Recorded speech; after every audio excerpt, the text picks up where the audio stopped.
You're listening to Speaking Sidemount, the podcast where we talk all things sidemount and cave diving, from equipment, skills, techniques, and cave diving expeditions to interviews with some of the world's top sidemount and cave divers.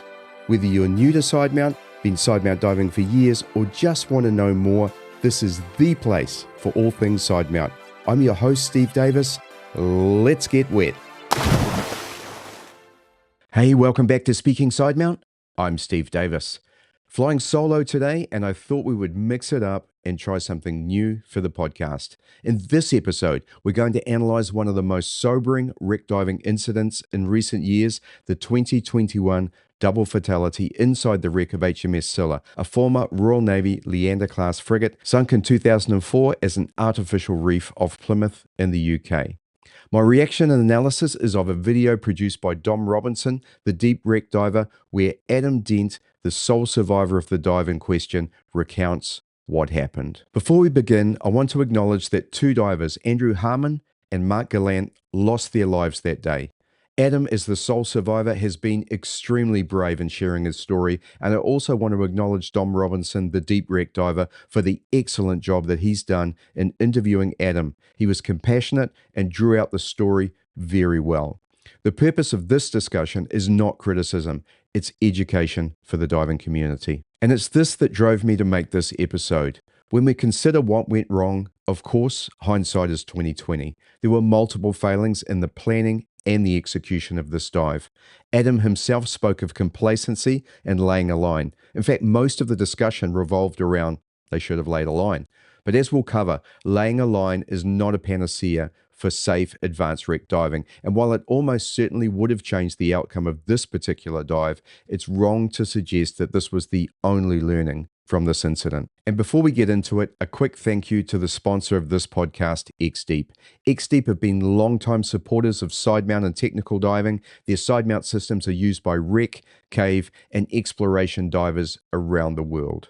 I've personally been diving XDEEP sidemount systems for over 13 years. They're built by divers for exactly the environments that we talk about on this show. So huge thank you to XDEEP for supporting Speaking Sidemount. Now, this incident really caught my attention for several reasons. I'm a passionate wreck diver and instructor, but before that, I spent 14 years in the Royal New Zealand Navy, serving for over half of my career aboard ships near identical to Scylla, being HMNZS Canterbury and HMNZS Wellington. Scylla, Canterbury, and Wellington were all Batch 3 broad-beam Leander-class frigates. The Leanders were one of the most successful and numerous warships in the Royal Navy's history, with 26 vessels built between the early 60s and early 70s. They served with distinction in the 1982 Falklands conflict and with several other navies as well, including the Royal New Zealand Navy, the Indian, Chilean, Dutch, and a subclass, the River-class, was operated by the Royal Australian Navy. But by the early 2000s, the Leanders had all completed their service. Many were scrapped, some sunk for target practice, and some as artificial reefs, making them stellar environments for marine life and excellent dive wrecks. The dive wrecks included the Scylla, Royal New Zealand Navy ships the Canterbury, Wellington, and Waikato, and the Australian River-class HMAS Swan. My service aboard Leander started in 1981 when I joined Canterbury as a young apprentice marine engineer. In 1982, I was part of the commissioning crew bringing Wellington back to New Zealand from the UK, and I served aboard both Wellington and Canterbury over the subsequent years as an engineer officer under training, then the assistant and deputy engineer before being promoted to the marine engineer officer of Canterbury in 1992. In this role, I was responsible for over 50 staff, the propulsion plant, air conditioning, refrigeration, electrical generation and supply, steering machinery, and the hull. It was an amazing role, requiring me to literally know every rivet of the ship. I left the Navy in 1993 to pursue civilian life, but continued diving through this time. So when Canterbury was scuttled as a dive wreck in the Bay of Islands in 2007, it was a must visit for me. Over the preceding years, I not only regularly dived Canterbury, but also progressing my own dive training and experience, initially becoming a dive master, then sidemount, intro to cave, decompression diving, advanced wreck, and then my instructor and full cave, which eventually led to me diving the KISS Sidewinder rebreather. As my training and experience grew, so I was able to dive more of the Canterbury, revisiting compartments that I had not seen for decades. It's been an awesome experience to see my ship continue to serve both the environment as a host to an amazing array of marine life, but also to the many divers who get to enjoy diving her today.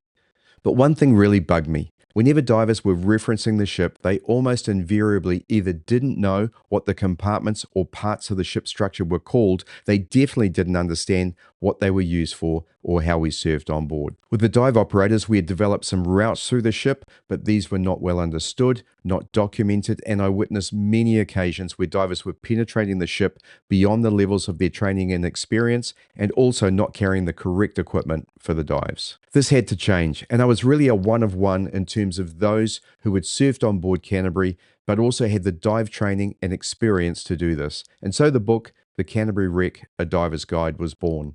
I wrote the book as a guide to the wreck, specifically to help divers understand its history, its layout, how we operated her in service. Ultimately, it was a guide to inform and help us dive her safely. Because ships like these aren't just wrecks, they're complex engineered environments. You may already have seen other reaction videos discussing this incident. Gus and Woody at Dive Talk have given you their take. Gareth Locke has given us an article discussing the incident from a human factors perspective. But what I want to add here is the perspective of someone who's not only served on ships near identical to the Scylla and understands how they're built, laid out, and were used, but also having completed hundreds of dives on the ship, many below 3 deck, to literally every compartment on these ships. Because the structure and layout of the Scylla played a huge role in what happened. Warships like Scylla are essentially multi-deck steel labyrinths. They contain multiple deck levels, interconnected passageways, watertight bulkheads, ladders and wells, machinery spaces, stores, and accommodation areas. And many of these compartments look extremely similar. Even when the ship is floating and fully lit, new sailors can take weeks to learn their way around. Now imagine that same space, dark, filled with silt, and wearing dive equipment. It becomes a maze very quickly, and a maze such as a wreck requires advanced diving processes and techniques to dive it safely. And it's this that we'll be focusing on as I react, analyze, and respond to Adam's account of the dive. Now, before we go any further, if you like Speaking Sidemount, please hit like, subscribe, hit the notification button. It really does help the podcast get out to more people. Also, if you'd like to know more about Sidemount diving, don't forget my ebook, Sidemount Fundamentals, available from the Sidemount Pros website at www.sidemountpros.com/store. All right, let's get into my response of Adam's account of the HMS Scylla tragedy.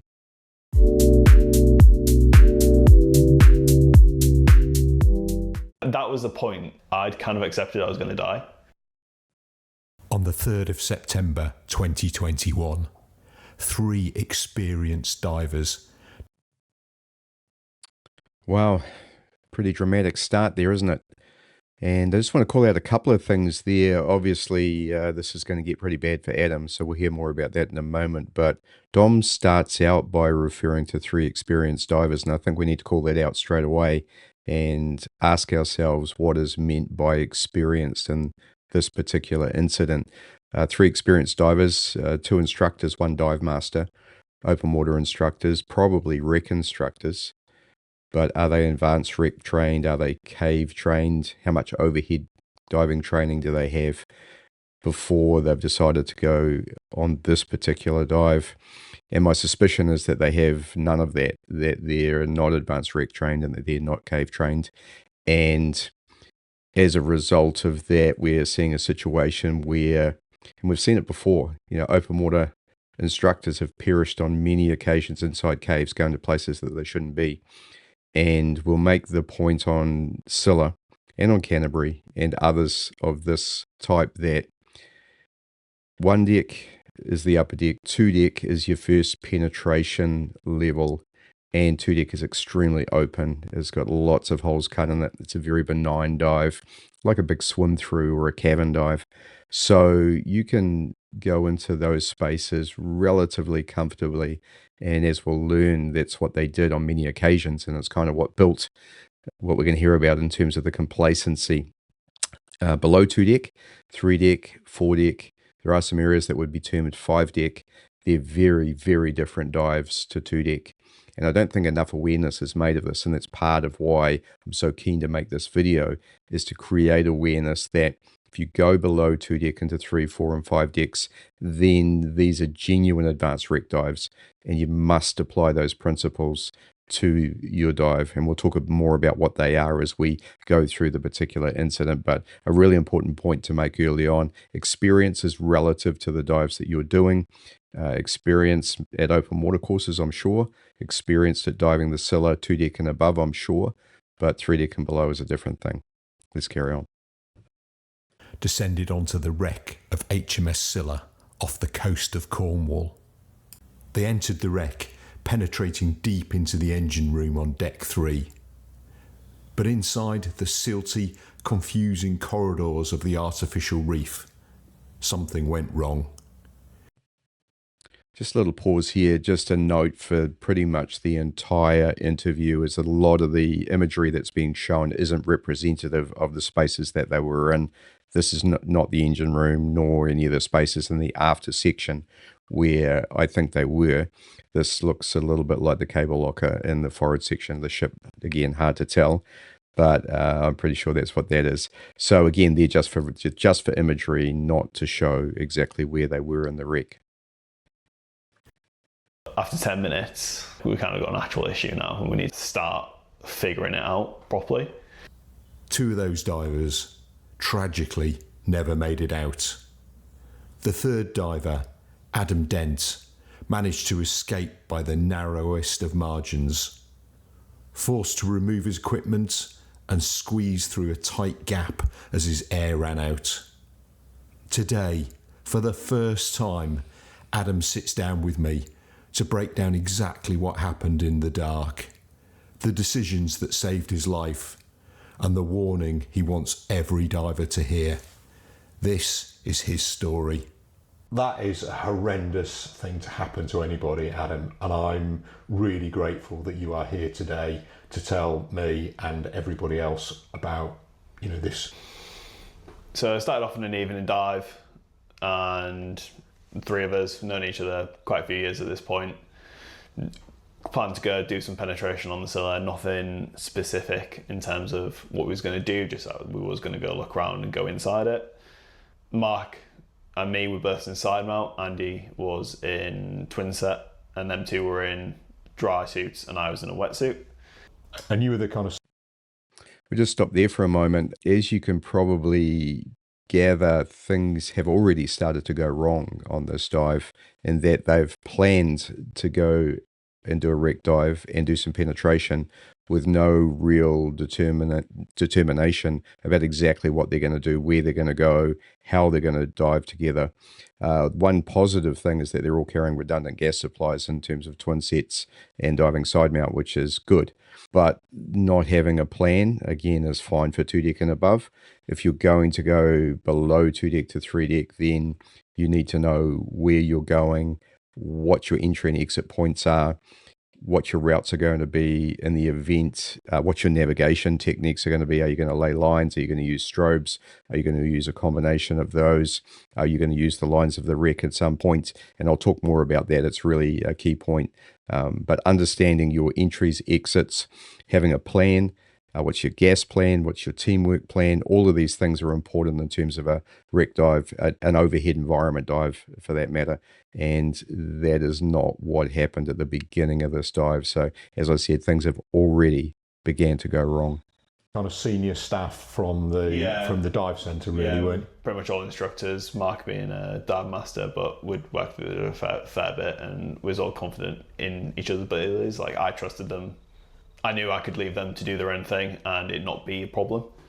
So we went out on the evening dive, got to the Scylla after the half an hour boat ride, got in, went down the line as usual, and first 10 minutes pretty uneventful. Went in level 2, had a look around, and then... Okay, let's pause here. He refers to level 2. It's not level 2, it's 2 deck. It is the second level down from the upper deck. So it's the first penetration level. There are compartments in the superstructure that are above 1 deck and their O1 deck and O2 deck.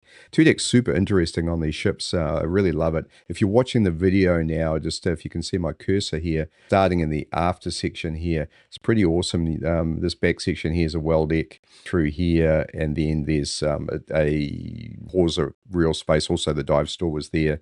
This is the access down to the steering gear compartment. It's not a hatch shown, there should be. And then in here, we're looking at the after junior rates heads and bathrooms, toilets, if you like. And then there's a door here. And then if you follow my cursor, you can go all the way along 2 deck here. So there's a passageway, like we call it the main drag, that goes the entire length of the ship. It's the only place on the vessel that it happens. So it goes all the way up to, this is Juliet space above the engine room. When it hits the Juliet Hotel, and when I say Juliet Hotel, the sections are denoted alphanumerically, so they start at Alpha A at the bow of the ship, and they move all the way down to N, November, at the after end of the ship, and the sections are denoted by that alphanumeric. So you have Alpha section, Bravo section, Charlie, and so on. And so Juliet is the engine room. You take a left turn there, and then go straight, and the main drag or the main passageway is slightly to port from there. That's to accommodate the boiler downtakes, which is this area here where the air goes into the boilers, and then also the boiler uptakes. Boilers are underneath here, boiler room underneath, of course. And that's where the exhaust gases from the boilers comes out through the funnel. So the funnel sits above that as well. But you can carry on along this passageway, and there's compartments left and right, port and starboard, all the way along that you can explore. So it's a fantastic dive.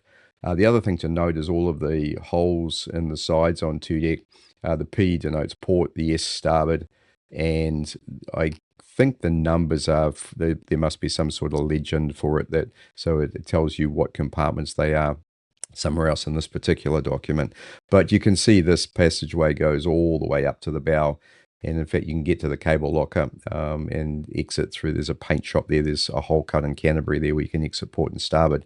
So it's quite an epic dive to start, learning how to penetrate the ship. It's a great dive for REC qualified divers with a redundant gas supply, I would still suggest. You're still likely to get over, depending on the depth of the ship, still likely to get over the limits for REC divers, but terrific dive, and you can explore a lot of compartments doing this particular 2 deck dive. So for a lot of people, that's as far as they're going to go. The requirement to go to 3 deck isn't necessarily there unless you want to explore further, and I'll make the point again, with the right techniques. Let's carry on. And then at the end of level 2, went down the stairs into level 3. Okay, so at the end of level 2, went down the stairs. Unfortunately, I don't know if the other 2 guys did know where they were, but Adam isn't particularly aware of where he's penetrating 3 deck here, and that's quite a problem. Again, if for those who are watching the video, you can reference the diagram here. We're talking about going down the stairs. In the written summary of what happened, Adam, or the written account, Adam talks about going down to the flight deck, which is above the after section here, and then going down through a hatch. So the only hatch that is available from the flight deck is into the well deck, which takes you into the after section, which we saw on the previous diagram. And then as you come forward, there will be hatches on the 2 deck passage. There's certainly hatches down to these sections in here.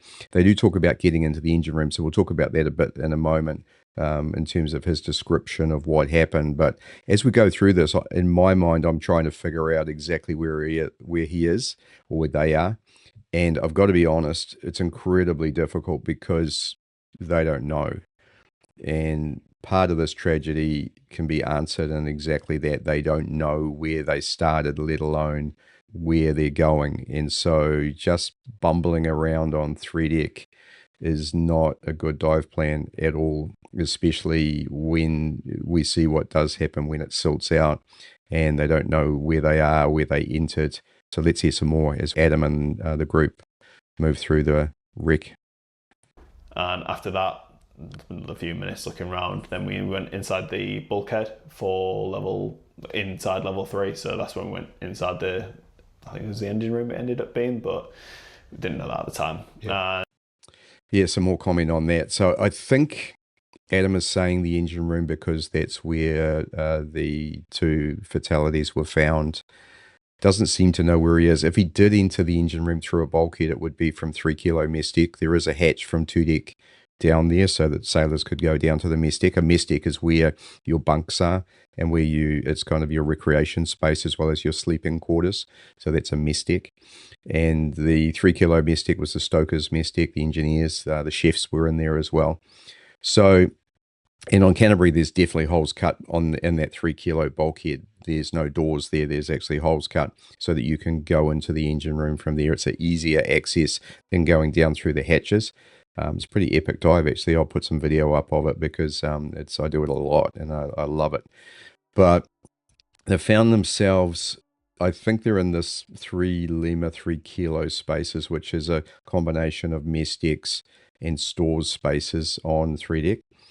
And then they've gone into the engine room. So that's where we think they are right now. Let's carry on.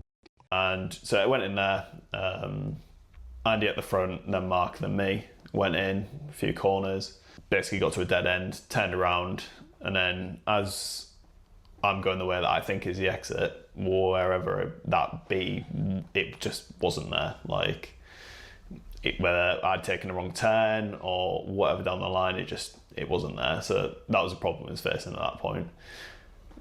10 minutes of like us all looking around together.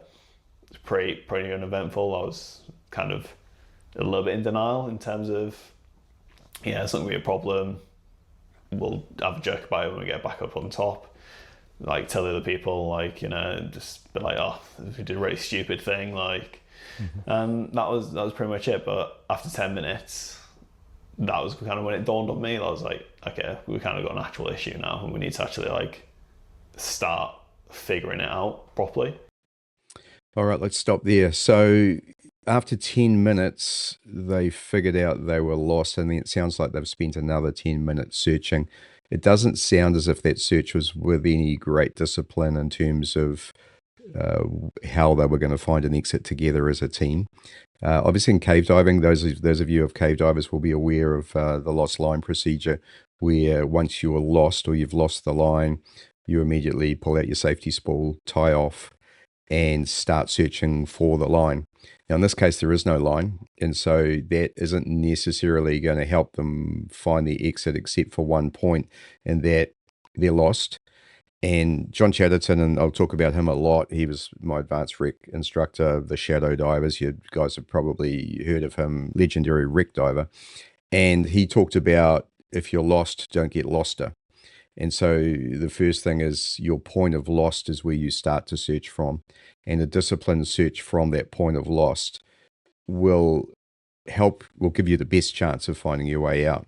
Now, when I say a disciplined search, firstly, you mark your point of lostness, so that's where it would be good to tie on a safety spool and start searching with a line so that you can come back to that point and you're just not just going in circles. But the other thing, especially in a wreck where that could easily happen. Secondly, this is where I come back to understanding how wrecks are constructed. Now, I don't know for sure that they're in the engine room at this point. I suspect they are.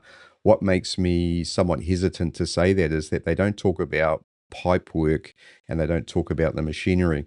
And I don't know if Scylla's engine room was gutted so that it's not there anymore. Canterbury, it's all there, so it's epic for that reason. But that's the most notable feature of the engine room, is the fact that there's all these pipeworks and lagged machinery, and their lagging is the insulation on the turbines and other steam equipment in there. Having said that, you're in a space, you're in a ship. Ships are built for personnel to be able to move through them, so the passageways are designed for you to walk along. A passageway or a deck, if you want to go down to the deck below, you must go through a hatch. So there'll be a hatch in the deck somewhere that you can go down. And then if you're going to move between compartments on the same level, there'll be doors. Now, the hatches are in the deck. The doors are in the bulkhead. A bulkhead is a wall. Deckhead is a ceiling. The hatches in the main are in either the corner of the compartment or they're almost always against a bulkhead. And the reason for that is if you put hatches in the middle of a compartment, there's some examples where that is the case, but if you put them in the middle, you need to build other structure around them because it becomes a trip hazard and you just fall over it. So they're almost always in the corner or against a bulkhead. So that's if you haven't researched and understood where they are in the compartments you're going in, and you are lost, then a good strategy would be to find a bulkhead, follow the bulkhead forward or aft. Hopefully you haven't got so lost that you don't know which way they are, but regardless, then you can go back along the bulkhead at the deckhead level, so like this, and then in that corner see if there's a hatch. In the engine room, there is a hatch there, not quite in the corner. It's on the towards the starboard side, but it's a little bit in to enable one compartment to be there. So it's probably somewhere around 3 to 4 meters in from the side of the bulkhead, but it is on the aft bulkhead of the engine room. So there's a hatch there. If you go all the way around the engine room, following the bulkhead, the after bulkhead, coming along the bulkhead of the port side, you will have to move for some pipe work, all that sort of thing. As you come around, you'll bump into the machinery control room, and there'll be a door, and then there's a hatch straight up above that. So you can see already how knowledge of the spaces you're going to will help you get out. And these are the fitted holes. I mean, looking at the picture of, or the diagram, there were holes cut in the side in the engine room. Now, I don't know how big they are and whether they're, you're able to ingress or egress from those. But again, knowing where these holes are would make a massive difference when you're lost, in a silt out especially, where you need to feel your way around. So unfortunately, these guys don't have the benefit of that because they didn't do the planning that was necessary beforehand. But it would have helped them dramatically. So to recap, 10 minutes after 10 minutes, they realized they were lost. They've done 10 minutes of searching and they haven't found anything. So let's see what happens next. I mean, I guess for people who haven't dived the Scylla, it's probably worth making the point, isn't it, that the Scylla has been sunk for divers, so there is big cutouts in the vast majority of it, and therefore people routinely go into it. Yeah. In the expectation they're just going to come around the corner and find one of these massive cutouts. And I guess that's where you were. I'll be honest, I wouldn't really say that, because I was very much aware, like level 1 and 2, fantastic wreck. It's pretty much that you can't get lost, essentially, and if you do get lost, you will always find a cutout somewhere in there. And I was aware of level 3, like I'd never been in there personally before, but I don't know, I guess for me, it was complacency. I thought, I was pretty experienced. I was pretty young at the time, kind of a thing of, well, like, at that age, you do think you're invincible. Yeah, and what's interesting here is Adam was significantly younger than the two guys that lost their lives. So I think they were in their early 40s, late 30s. Adam's 24. And it's interesting, he was number 3 as well. So it kind of feels very much like he was on a bit of a trust me dive. Not sure if the other guys had been to 3-deck before. Perhaps they'd done it successfully before, and that gave them confidence that they could do it again. But yeah, Adam, having never been there before and knowing that 3-deck was different to diving 2-deck, makes me think that he had placed, whether he thought he needed to or not, he had placed a fairly high level of trust in the other two guys. Don't want to throw them under the bus, but this happens. This happens a lot where people go on trust me dives. I've had people do it with me, I'll be honest. But if I'm taking someone on a dive and they haven't been to 3-deck before, then I'm opening my book where I'm showing them where all the exits are. We're planning our navigation. We're planning the dive. They are briefed fully on it beforehand, including what to do if we get lost, if we get separated, etc., so that they understand that they have an opportunity to self-rescue with all of that knowledge under their belt. In this particular case, Adam didn't have any of that, so they as a group got lost. And now they need to do something about it, then we'll carry on and see what happened. Really. And I didn't really appreciate how that situation could evolve. Like, I was aware of it, but if you'd have said to me before that dive, or like before that day, like, oh, you'd get in that situation, I'd be like, no, you're an idiot. Like, I would never do that. Like, and I think it's very easy to fall into that trap of thinking it won't happen to me. Yeah, for certain, absolute certain. So you're in the wreck. In the wreck. You've been in there for 10 minutes. Mm-hmm. You've kind of got this dawning realization that you don't know how to get out. Yeah.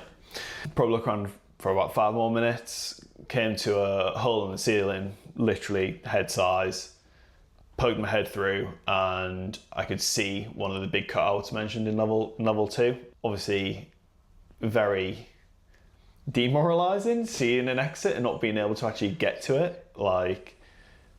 But I just kind of put it out of your mind, because there's no physical way that I could squeeze through that, not a chance. Okay. Interesting. So references a circular hole there, and there are circular holes built into the ship called manholes, and they were designed to enable you to go from 2 deck to 3 deck when the ship was locked down. So when the hatches were shut because of the damage control state you were at, you could exit through these manholes if things went bad.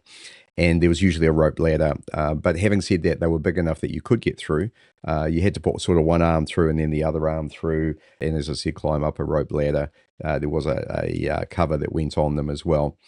But it doesn't sound like it's one of those. And the other thing that could be is that there were many holes cut into 2 deck in particular to enable water to pass through them and go into the lower levels of the ship when they were sinking it. So it sounds, because he couldn't get through that, he could see through it. It sounds like it's more of a purpose cut hole for the sinking than a manhole, which you can get through in Sidemount just quietly. So let's carry on. So I had to go back down and think, okay, we've got to find somewhere else, because that is not an option. Are you still with the other 2 at this point? Yeah, at that point it was all still together. After that is when I separated from them. Okay. That was a conscious choice to do that, because in my head I was like, well, we're already lost. I can't get any more lost. Might as well have everyone, regardless of what them 2 was doing, I thought, if I can look as well, it's another pair of eyes, going somewhere else rather than just following each other. Yeah. So that's when I made the decision. I went the opposite way. Yeah, interesting, this decision. And this is maybe one that will be a little bit controversial, because generally in team diving, you want to stay together as a team and utilize the benefits of team thinking and teamwork. However, I kind of understand some of the logic here. I think it could start to get the feel of every man for himself sort of thing, but I don't think that was what Adam or all the other guys were thinking.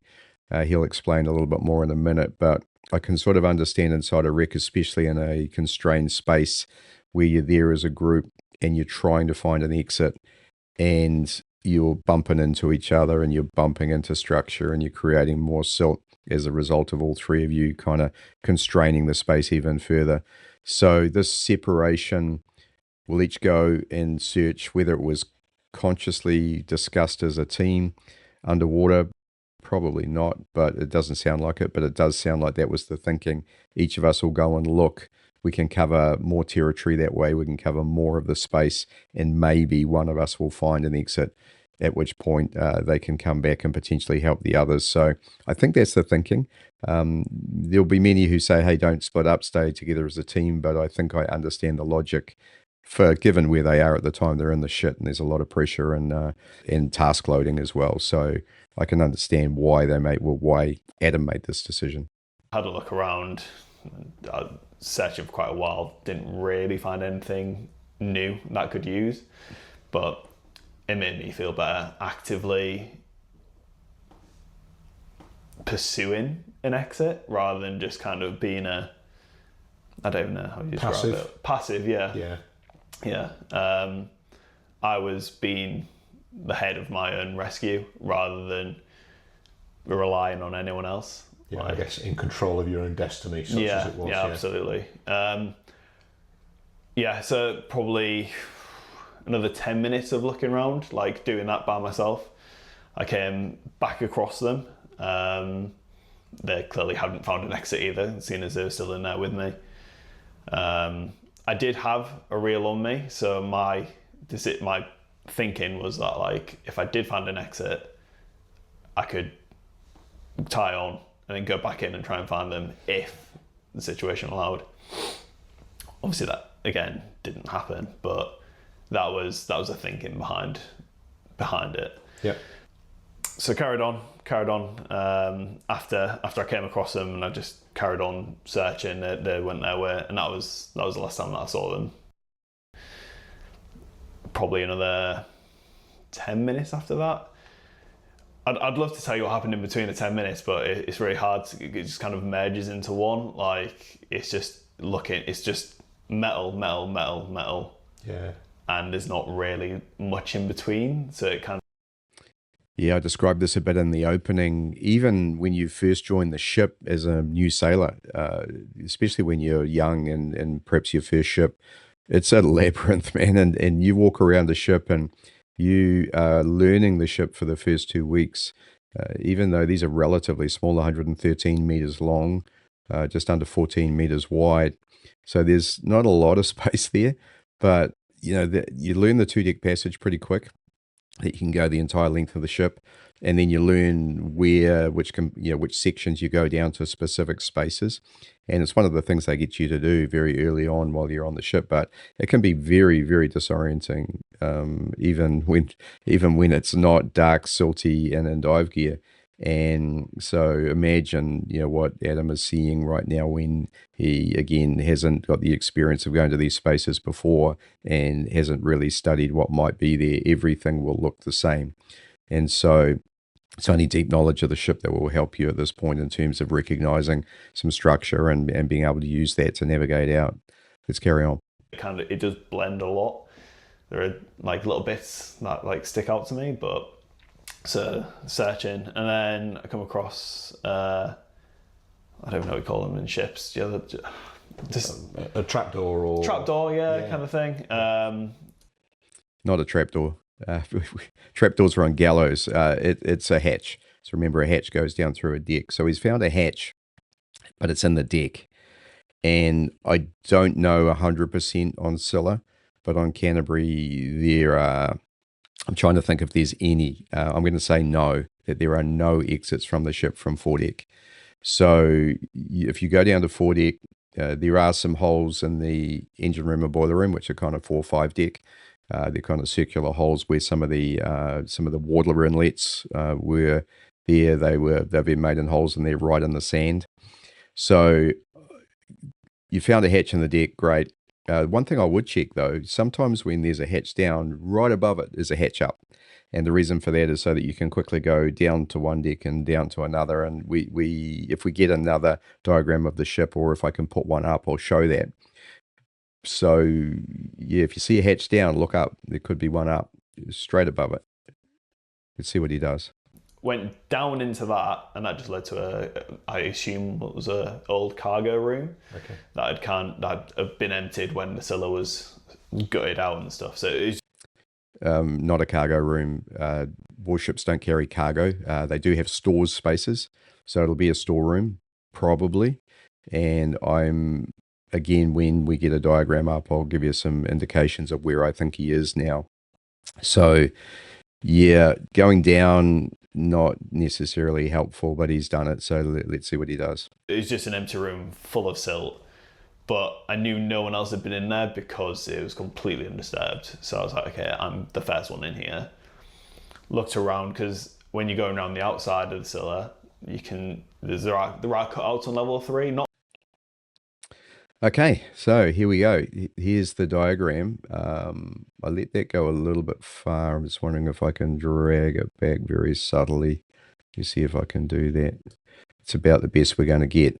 So there was talk of the engine room, and there was talk of a bulkhead. So that's the bulkhead. Again, those who have video have the benefit of seeing my cursor here, but there's a bulkhead at the after end of the engine room, and they're definitely in these after spaces. They can't be forward, because that would be the boiler room, and unless there are holes cut and someone went from the engine room to the boiler room. But then again, I'm pretty sure the bodies were found in the engine room. So they're engine room and aft. So they 3 kilo mess deck, which is the one immediately aft of the engine room. Again, the stokers and the chef's mess. In Canterbury, that's completely gutted. Unfortunately, it does, as the Scylla is showing here, does have big holes port and starboard.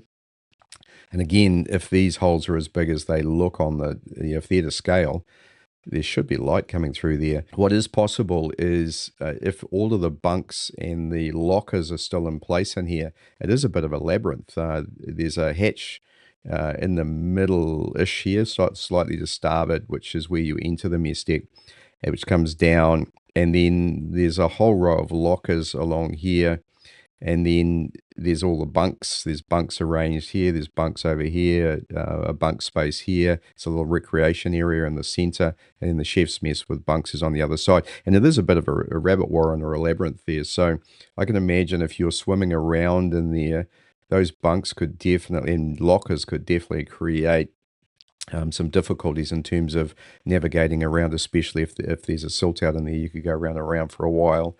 There is a door in the after end of that, which takes you into this lobby space here. And I'll put a diagram up, proper one, because this one doesn't show the hatch.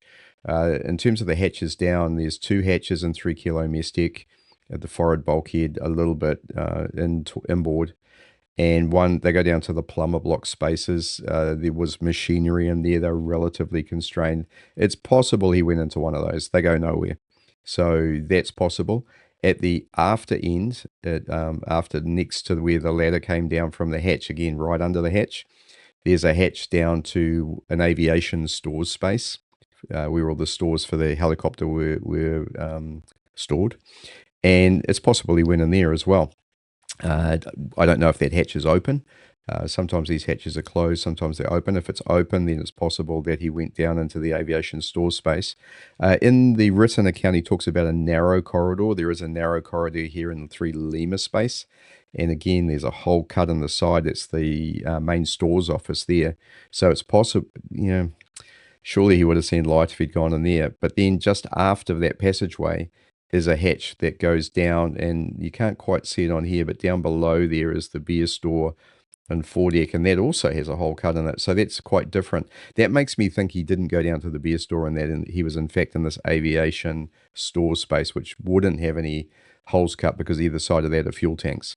So there would be no escape from that. And yeah, okay, so let's use some logic and say probably the aviation store space, not the beer store, because on this diagram, it's showing a hole cut, quite rare. And again, it's showing holes cut in the engine room, which I don't understand how they're not letting light in that can be seen, but it's so interesting. And you can understand, again, the confusion. They don't know where they went, therefore they don't know where they are. Therefore, it's even difficult for me to ascertain their movements in the ship. And I know this really, really well. Spent 7 years of my life living in there and working in there. So it's interesting, very, very interesting how Adam has moved through the wreck now. Let's carry on and hear some more. Out on level 3, not very many, or on 4, I assume. Yeah. It's not very many, but I dived it enough to know there were some. Yeah. So I was like, okay, well, I'll take my chance, and literally like anything at that point was an option, you know. Went in there, there's absolutely nothing, which was, again, like it was quite hard to, you kind of putting your hope in something, don't work out. And I think that was the point where in my head I'd kind of accepted I was going to die. Like I was monitoring my air the entire time, and like I think at that point, the 70-minute dive, I probably was like 40 minutes into it. I was watching very, very conscious of my air. Of course. And that was the point where I was like, yeah.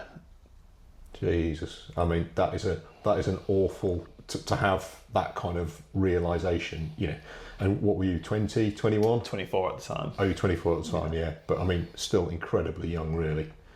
That is a horrendous thing for anybody to have to. And again, like I said, like I'd accepted that. Yeah, I'd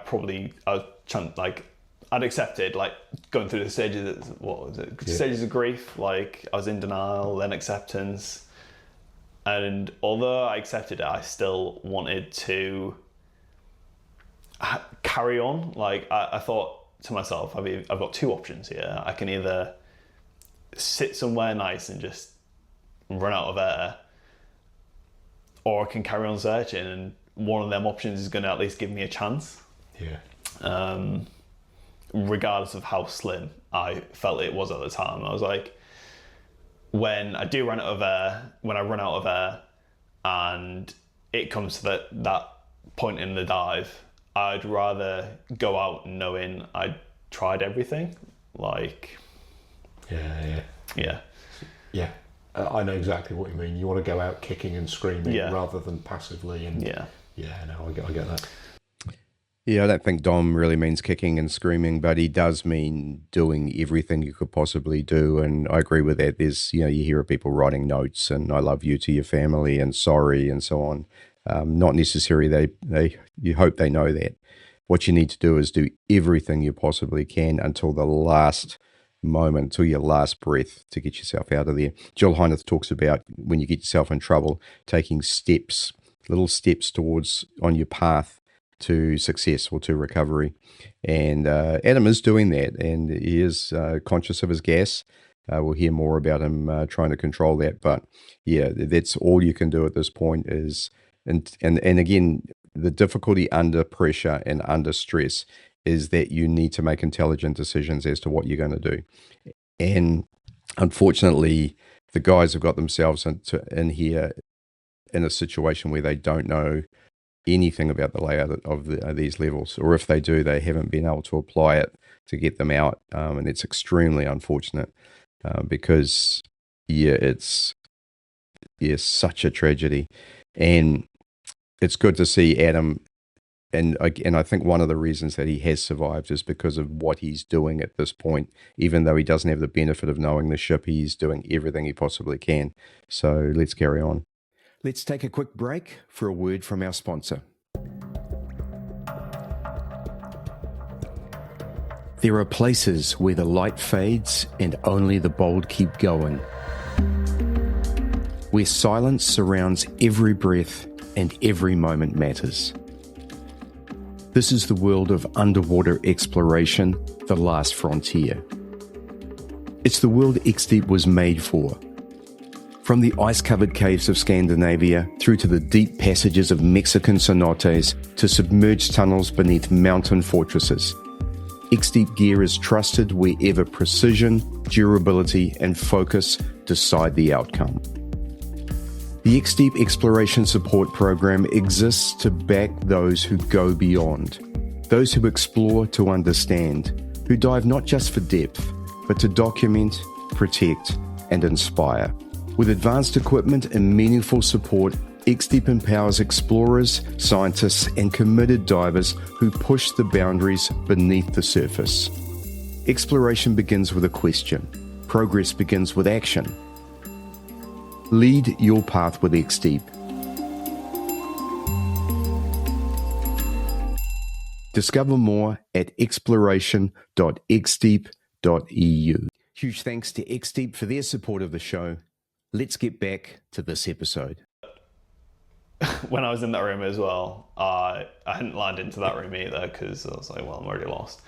But trying to get back out of that room because of how the bubbles had gone onto the roof, it was like reflecting a lot.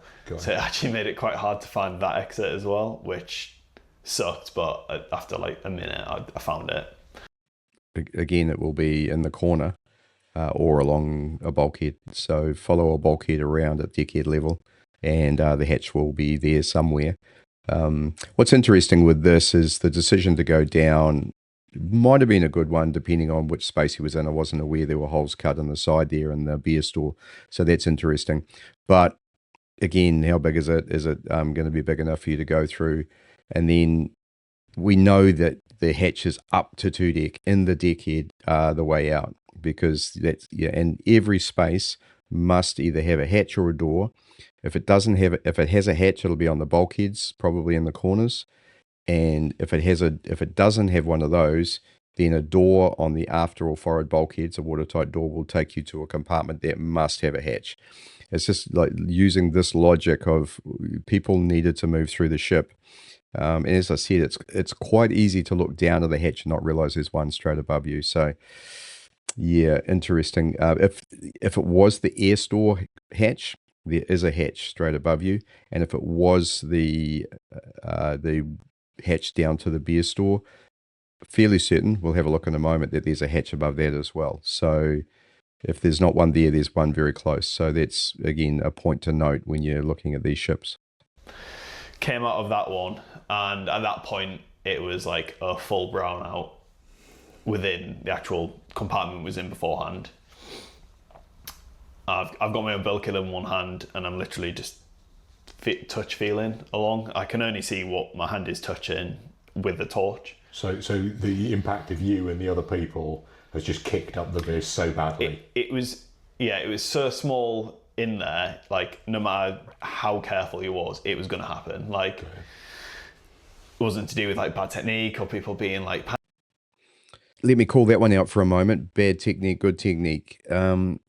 Unless you're a cave diver, and I'm sorry if you're not, but unless you're a cave diver, then I will question your finning technique. Cave diving absolutely demands the highest level of trim, buoyancy control, and propulsion technique. Generally, wreck diving doesn't, and you don't see the same amount of emphasis on that as in wreck courses. So I'm gonna call that one and say it probably was a combination of technique.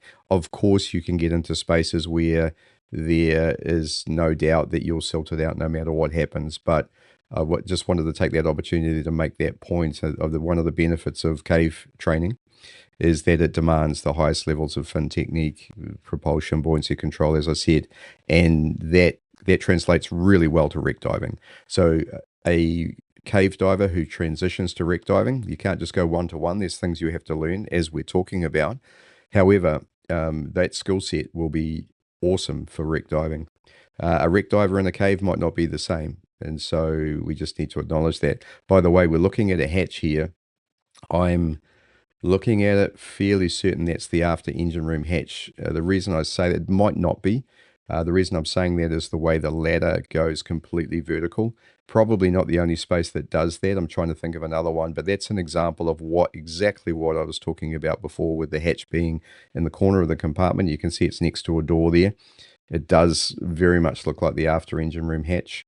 I'm just looking at pipe work below it as well. That's not necessarily the case. It could well be somewhere else, but a lot of the other ladders were on an angle, but the engine room hatch went straight down. Like panicking or anything like that, it was just the sheer fact of like three human trying to beings look some more down there. Tight of a space. There's also, that definitely is a manhole. So the manhole's going up to the two-deck passage. I think a lot of them were in two-deck passage. I know there's a couple that were not. I know the manhole from the auxiliary switchboard next to the diesel generator space that was in four-deck, and so up to three-deck. That wasn't on the main drag, but this is an example of what I was talking about before, and you can definitely get through there. I don't think you would not get through there in a twin set, so you would have to somehow take the twin set off if you were going to get through there, and I don't know how easy evolution that would be, but in Sidemount you're going through that hole. So this is a really good example of a manhole, and you can fit through them in Sidemount. Yes. Yeah. It was going to happen, and anyway. So that was crawling along, and I didn't have any gloves on at the time, and it absolutely shredded my hands, which was very much not really thinking about at the time, but post dive, it came in. It was a weird like reminder, kind of like for a week afterwards. So yeah, I'm like feeling along, and that was probably so I came out of the room, and I did that for like 10 minutes of just pure touch, trying to find anything.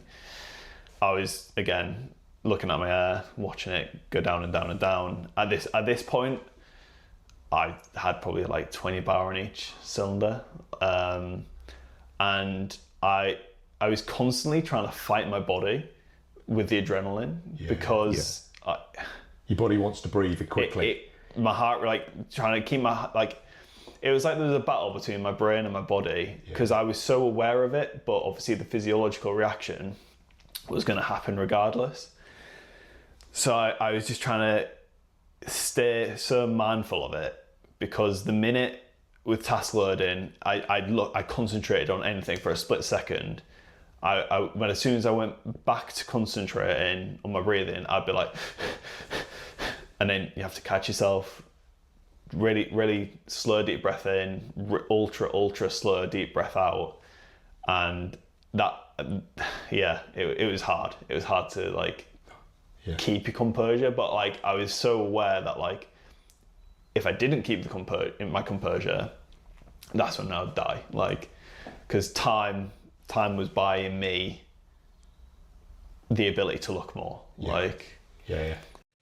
Yeah, fantastic. And this is where, of all the things we've talked about that have been done wrong or incorrectly so far, once you're in the crap, you need to manage your body and your breathing and respiration rate. And Adam's doing the best job he can do here right now, very aware of it, understanding that as the adrenaline dump is happening on him, that it's increasing his respiration rate, knowing that as you increase your respiration rate, we're not breathing on the surface here, we're breathing through a regulator. It has resistance. We're going to build up CO2 as a result of that. CO2 has a physiological effect, but that then also has a psychological effect that can cascade into panic. But no doubt, regardless of that, by keeping his breathing as best he can under control, gives him the greatest amount of time to be able to search and extract himself from the wreck. So this is one of the steps, one of the main things that Adam has done that led to his success in exiting the ship and being here to tell us the story. So fantastic job on his part regarding keeping himself under control. Yeah, so constantly fighting that, like the mental battle in your head, and just trying to carry on doing that. So yeah, at a certain point, SPGs read the air that's left in the cylinder. So I knew, right, I've got a couple of breaths left in here. And with side mount, you change every roughly 20 bar. So True. I was like, okay, switch over to my left one, and just didn't look at it because I didn't want to know how much was left in there. So my thinking was, okay, I'll keep breathing off this one until it goes, switch back to this one for the remaining few breaths that are in there. And then once that's gone, I'll breathe from my wing. Good to see a bit of XDEEP there. So, and that wing looks reasonably well set up. I see a bit of some UK hardware on there, I think. But yeah, good job. So, reasonable strategy, I suppose. I mean, what do you do? He'll explain more about what he's thinking, but yeah, starting to get towards the end here now, and again, it must have been a terrible, terrible feeling that he was experiencing, or feelings that he was experiencing at this point. And just get CO2 hit and pass out rather than drown, because I didn't really fancy that, to be honest. It was a weird thing in my mind as well, where I said about, like, wanting to look at myself rather than, being with everyone else. There's also like a thought in the back of my mind that I didn't really want to be with anyone if I drown. Like, I kind of wanted to be on my own, which is weird, but yeah, I don't know. Like, I just didn't want to share that experience almost. I just rather deal with it by myself rather than, obviously, like, if you run out of air, then makes it a question of, like, you have to share their air, and then are you taking away their time that they could have potentially done something else with? So I was like, yeah, spot on. I relate to that, and I almost feel I'm trying to put myself in his shoes and be empathetic to his situation, and I kind of feel I would almost be embarrassed that I've got myself in this situation, and as such, embarrassed in those last moments. And I agree with him. I don't think I'd want to be and share that experience with someone else either. And he makes a good point. I mean, if someone else still has gas, what happens then? Or if you still have gas, do you end up in a fight over the last few breaths with someone else? It's not a good situation. So yeah, look, I understand why he wanted to be by himself, and it's interesting that he went through that thought process of bag breathing his BCD to pass out as opposed to drowning. So he, again, you probably don't want your brain to go here, but how could you stop it? How could you not think about it? So yeah, interesting. Okay, I'm just gonna deal with this on my own, and I'll be fine. Interesting, the kind of thoughts that go through your head when you're in this situation. I mean, it seems like you approached it in an incredibly rational way. which is kind of, odd. Odd, but kind of, maybe not odd, maybe that's the wrong word, maybe kind of, I don't know, unusual. I'm not sure everybody would have reacted in that way. I agree.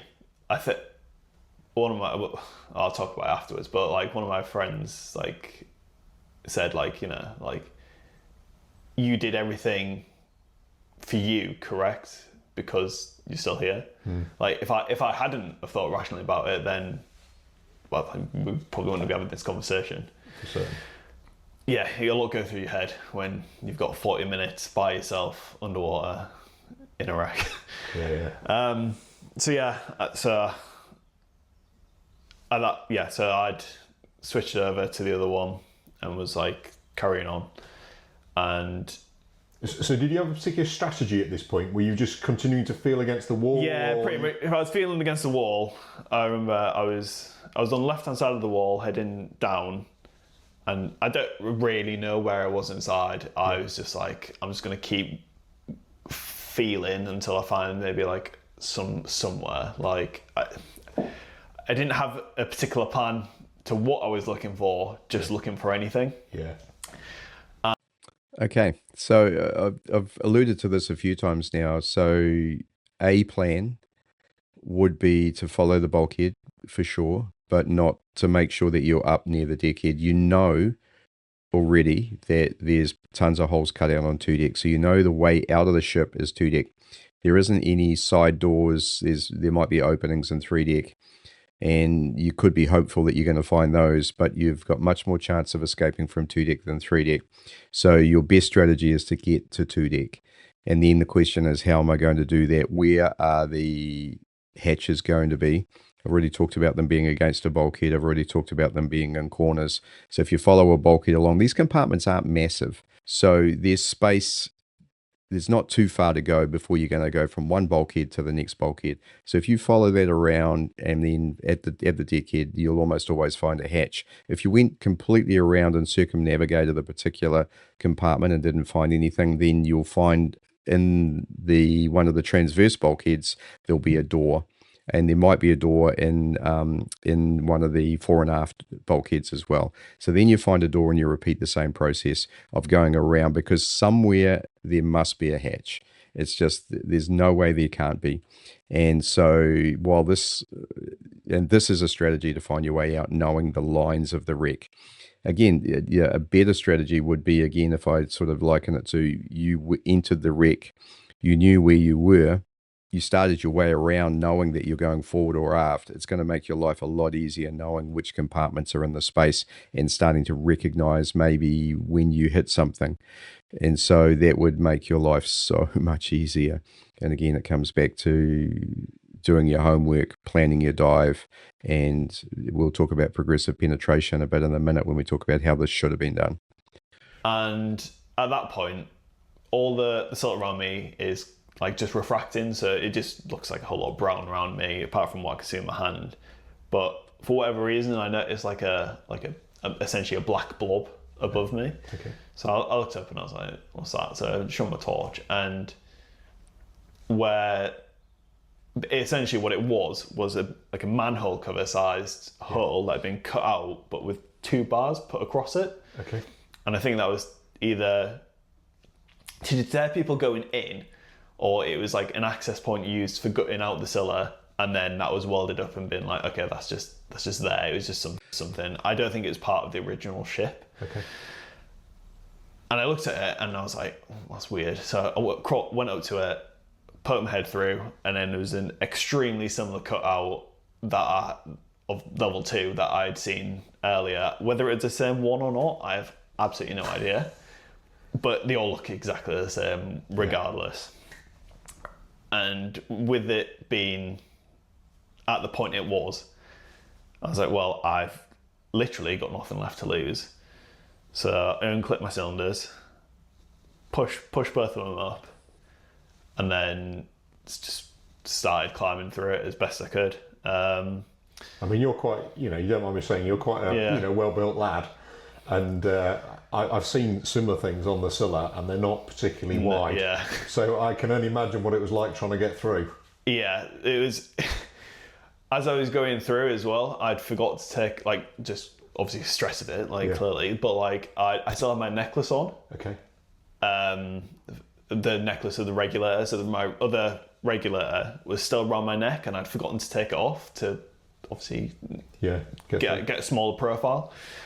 And as I was going through, that got caught, and I was like, what am I getting stuck on? And it took me like, it felt like ages, but it was probably like 2 seconds to be like, okay, that's fine. I'll just go back down, take it off, go back through. But it felt kind of an absolute eternity. Got to waist height, managed to get like there and then like push out. At that point, I was like, okay, I'm out.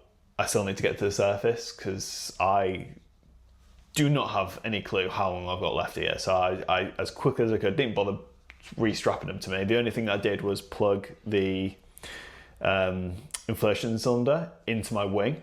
That was the only thing that I did. Scooped them up and just made for the exit as fast as I could. And then just hold up there for a second. So he's done a pretty good job here getting through a restriction, basically. I'm not sure about pushing both cylinders in front of you. I'm not going to be too critical because, hey, he's under more pressure than you can even imagine here at this point, extremely low on gas. He's just moving as quickly as he can.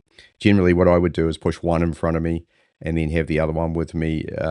You'd take it off and clip it down on your scooter D-ring, have it between your legs so that your profile's really low, but then you'd always have a gas supply with you.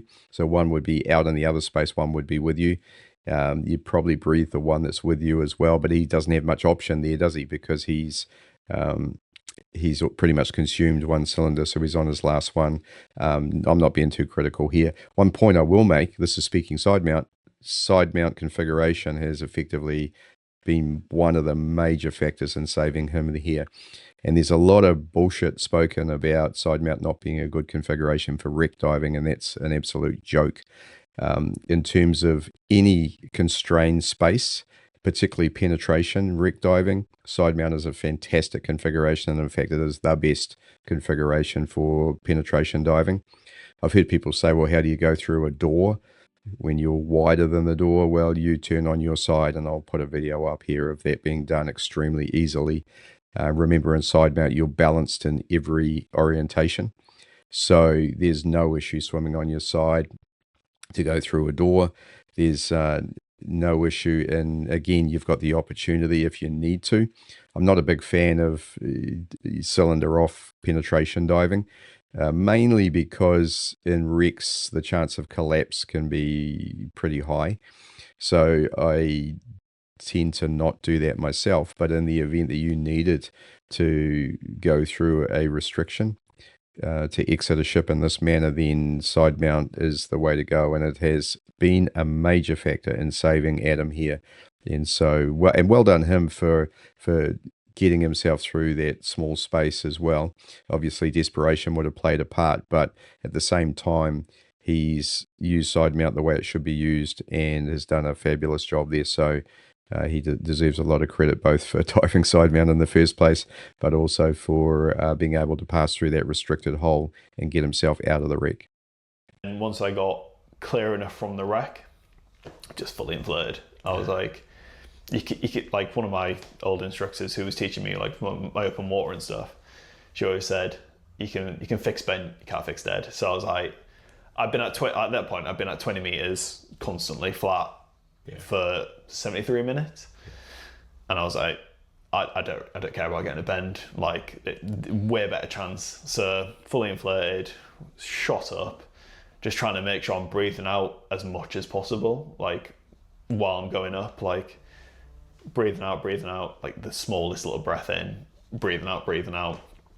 Got to the surface, and then immediately like looking for the boat, because I knew we was past the 1 hour limit. So like, just hold up there a little bit. Exactly the right strategy in this circumstance again. If you're diving deeper, like if you're 45 meters plus for that amount of time, 50 or deeper, you're probably not going to have as good of experience in the bend that you get from that, and it could well kill you. But at least you got a chance. And so I think where Adam's coming from here is that he could go to the chamber. If he got bent, it wouldn't be necessarily too serious, but it's hard to come back from drowning. Not that many people do that. So it's really taking the best bad option at this point. And again, he's done a great job. The way he finished this, once he found the hole, got through it, got himself out of the wreck, didn't worry too much about putting everything back on, just put his BCD in. Again, great thought process, steps towards survival is what he's done. And he's got himself to the surface. And so there's a super strong chance he survives from this point, given that he's still conscious and waving to the boat. So fantastic job from that point to getting himself out. Now, I'm going to pause now because Adam's going to describe what happened with the boat and the Coast Guard coming out and so on, and he's also going to describe going to the chamber, which isn't really what I want to address in this particular reaction. You should watch this video, though. It's a very good story, in fact, in terms of the way he was taken care of.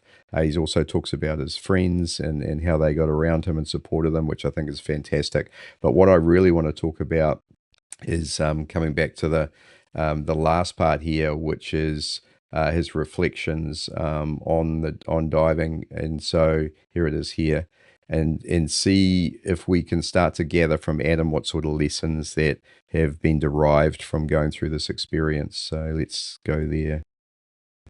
Yeah. Yeah. I know this is a difficult thing to do, but looking at that incident and what happened to you, if you were to say to some people out there who are watching this, these are the things that I wish I'd done or I wish I'd known before that dive, and if I was doing it again, these are the things that I would maybe do a bit differently. What are those things? I would just say complacency. Like it can happen to literally anyone, no matter how experienced you think you are. Like the minute you relax or don't take everything quite seriously, maybe you should, that's when things start going wrong. Like people know the Swiss cheese model,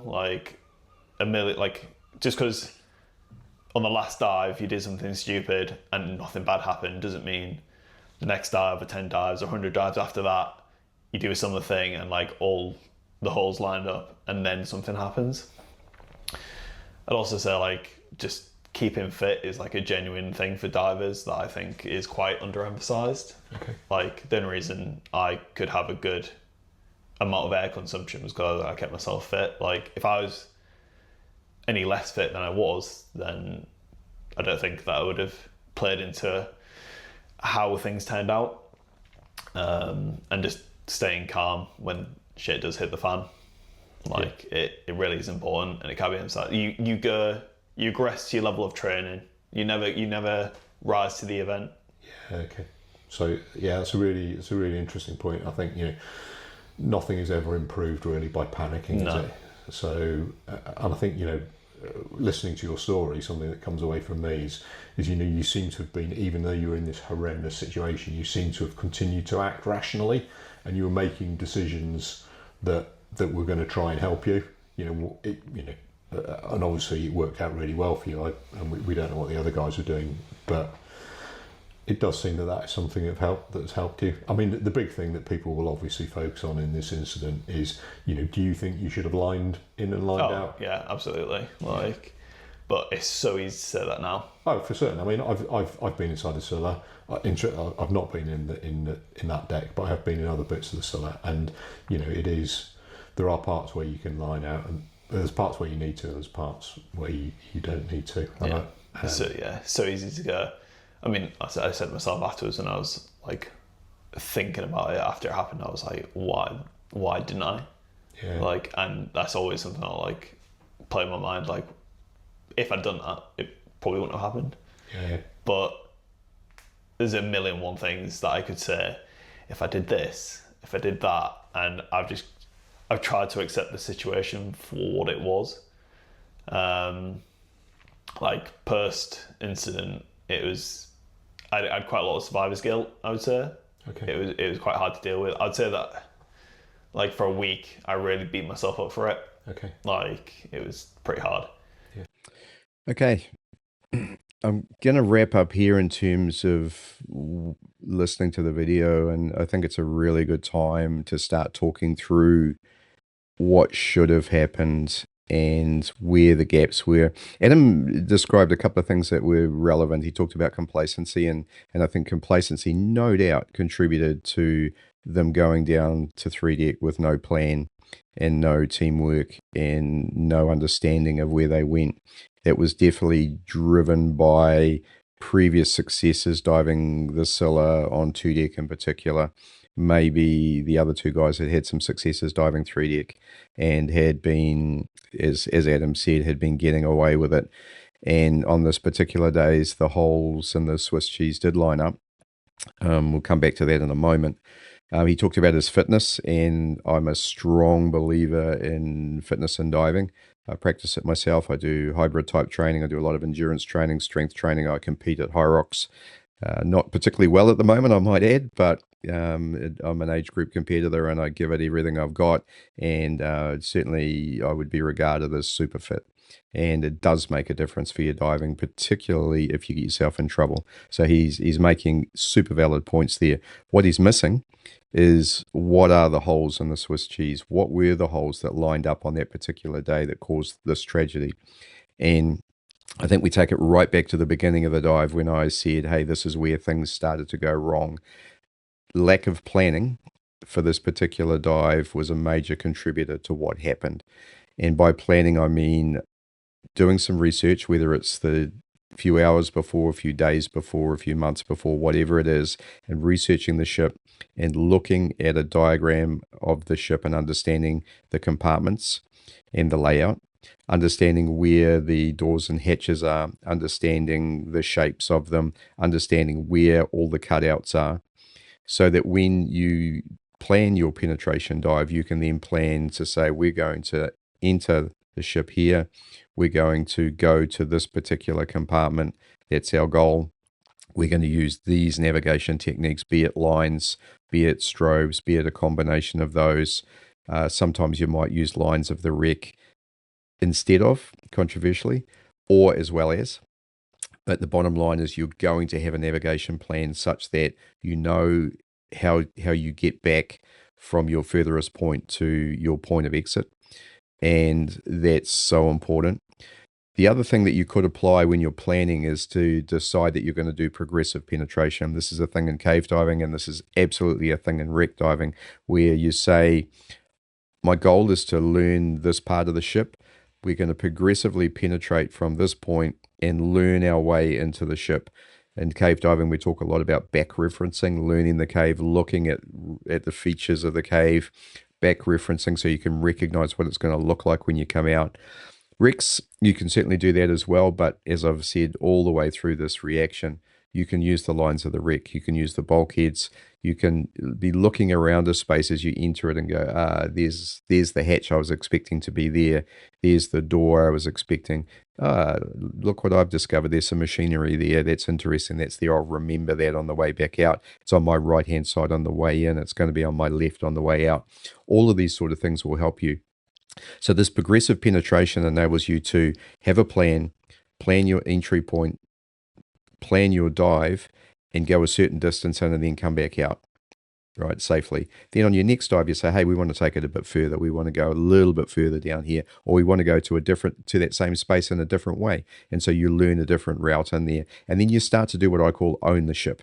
So you own the routes because you have them burned into your memory such that when you get silted out, or you can carefully train with your buddies and maybe put a blackout mask on someone, move into the wreck, use all your techniques, turn around, put a blackout mask on, and see if you can find your way out using the lines of the wreck, simulating the fact that it's a complete silt out. Really, we did this in our training, and what's interesting is you do it in training and then you don't do it again. And it's so important to practice all of the skills and techniques that you learned in training so that if and when you ever had to call on those, they're there and they're fresh. I think Adam made the point that you regress to your level of training. They're really important points. So planning the dive, progressive penetration, navigation tools. So had they used strobes, that may have helped. Not necessarily that you'll see the strobe close in a silt out, but that it's quite staggering how clear strobes can be. I've got some video of that. Let me put some up. Strobes can be awesome. You're not necessarily going to see them a long way away, but as you get closer to them, they do become visible. So strobes can help you a lot. John Chatterton talked about those on our training, using strobes on your waypoints, on your changes in deck level in particular. Sometimes in a big ship, it might be changes in compartment. I'll often put them at my entry point so that it's we have a really good reference when we come back. And so that's, and heaven forbid you use a line and the line breaks. Wrecks have sharp structure. You can get entangled in the line, and so you could lose your line on the way back. So then you need to revert to strobes and lines of the wreck and knowledge of your deck level, your depth, your direction, so that you can find your way out. We talked some there a little bit about the equipment configuration. So again, I'm a strong believer in side mount is fantastic for wreck diving. Obviously, it can cause issues getting in and out of the water in rough areas. Obviously, if you're rebreather diving, that might be different, but being streamlined in the wreck is extremely important. And so I think a combination of all of these tools would have created a vastly different outcome. And as a way of explaining this further, I'll point you to a video that I did of us diving the Lermontov, which is a cruise liner wreck in the bottom of the South Island, New Zealand. It's a real wreck. It sank by hitting rocks. A stellar story around it. The video that I put up here gives you the story and also what we did in terms of diving it. And Dave Pearce and I, a good mate of mine, he was in the Navy with me. He was on the original crew of Wellington. We've dived together a lot. I've done some training for him. He's now a advanced cave diver, advanced wreck, 100-meter CCR diver, instructor. So he's done a lot of training since then. And he and I formed a team and dived the Lermontov together. And we had a goal to get to a particular space called the cruise mess. It was in the bottom of the ship. The ship's on its starboard side, so it's got spiral staircases. We had to navigate those. We had to go through big, huge spaces, the Leningrad restaurant, come up and go through a scullery, and then along a deck turned on its side. Extremely silty to find our way to the crew mess. And so we did this particular dive. The entire project was 8 dives to get ourselves to the cruise mess. We reached the cruise mess, I think, in 4 of those dives. So the first dive we came down, first dive we oriented the ship, actually. We didn't even penetrate. We penetrated the Bolshoi lounge, that was all. Second dive we lined in, learned the spiral staircase, and laid a strobe and went across the Leningrad restaurant to look at the piano. Third dive we continued the line up to the scullery and started to go partway along the passage. We did have an incident in that one where Dave decided to go down to starboard because it's on its side. And we went down a corridor, and at the bottom there was literally meters of silt. As Dave was going down, I was behind him. The silt was raining down on us from percolation, and we were in virtually zero. So I grabbed Dave's fin and gave him a yank and said, "Hey, let's get out of here." So we turned around, and as we turned around, I lost the line, which again, not good. But using the lines of the wreck, all I had to do was put my hand on the bulkhead. I knew that up was the exit, so I just ran my hand along the bulkhead and came to it wasn't really a door, it was just the opening to the corridor.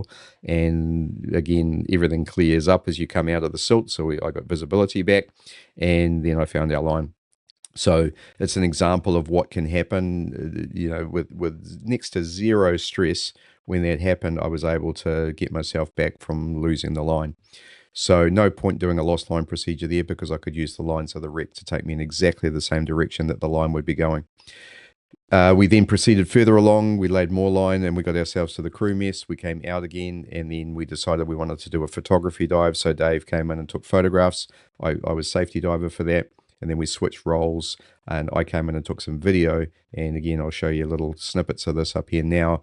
And then we did a video dive, and then once we were done, we took all of our lines out. So 8 dives, progressively penetrating. We owned that route by the end of it. I can describe exactly where you go. The only thing that's a little bit difficult is the spiral staircase. If you can imagine one of those turned on its side and trying to navigate that, you'll get an idea of what I mean. But it's an example of applying advanced wreck diving techniques to a advanced wreck dive. And there is no way that I'm going inside the Lermontov without lines and without using these techniques.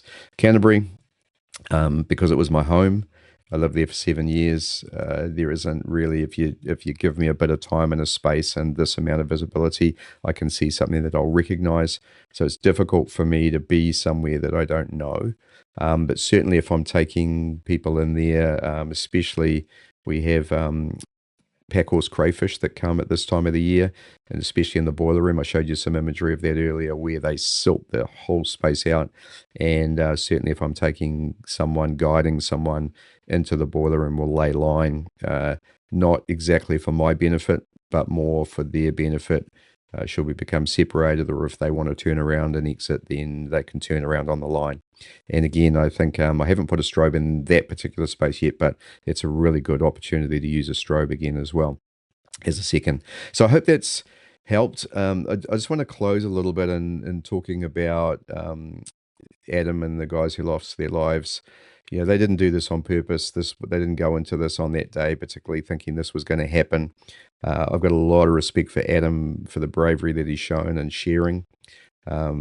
Huge respect for the families of the guys who lost their lives. It's terrible for something like that to happen, and it's incredibly sad and a tragedy. It could have been avoided, but hindsight's 2020, and again, the objective here is not to look back and criticize them. Everyone can see what they did wrong, I hope. This is more from the perspective of what can you do to learn from this tragedy? What can you do to apply to your diving? Adam's point about complacency is 100% valid. Do not get complacent. Always apply these techniques in some way to your dives. Know where you are going. If you don't know where you're going, lay a line and progressively penetrate. I want to make the point that just laying a line into a space that you don't know about is not necessarily a great idea either. I remember an occasion in Truck Lagoon where there was a space full of fuel oil breakdown. It was shocking visibility. I tied in a line to go and have a look in there, and I put my head in and went in about a meter, like my full body wasn't even in. And I thought, nah, I'm not going in there. Because there would be a really good chance of getting yourself in the crap. And then, so knowing when to turn around is a really good thing as well.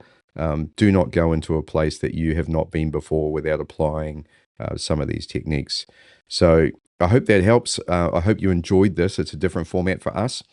Give me your feedback. Let me know whether this was good. If you were listening to audio and not video, I'm sorry you will have missed some of the benefit of the diagrams and so on. So please watch the video. It'll be on YouTube and Spotify and also on the Sidemount Pros website. And again, like, subscribe, share, and also hit the notification button so that you get notified when another one comes out. Have a look out for my ebook if you need to learn a bit more about sidemount diving. Thank you so much for listening to Speaking Sidemount and following us. I really appreciate it. Thanks again to XDEEP. I'll catch you in the next episode. You've been listening to Speaking Sidemount from www.sidemountpros.com. If you like the podcast and would like to support the show, then why not become a patron of Speaking Sidemount? For as little as $5 per month, you can become a part of the Speaking Sidemount team, get exclusive early access to all of the episodes, and help us to deliver the very best sidemount, cave, and technical dive content available. Just go to www.patreon.com/speakingsidemount for all of the details. The address is also on our Facebook page, listed in the podcast notes. Thanks again, and we look forward to you joining us for our next episode of Speaking Sidemount.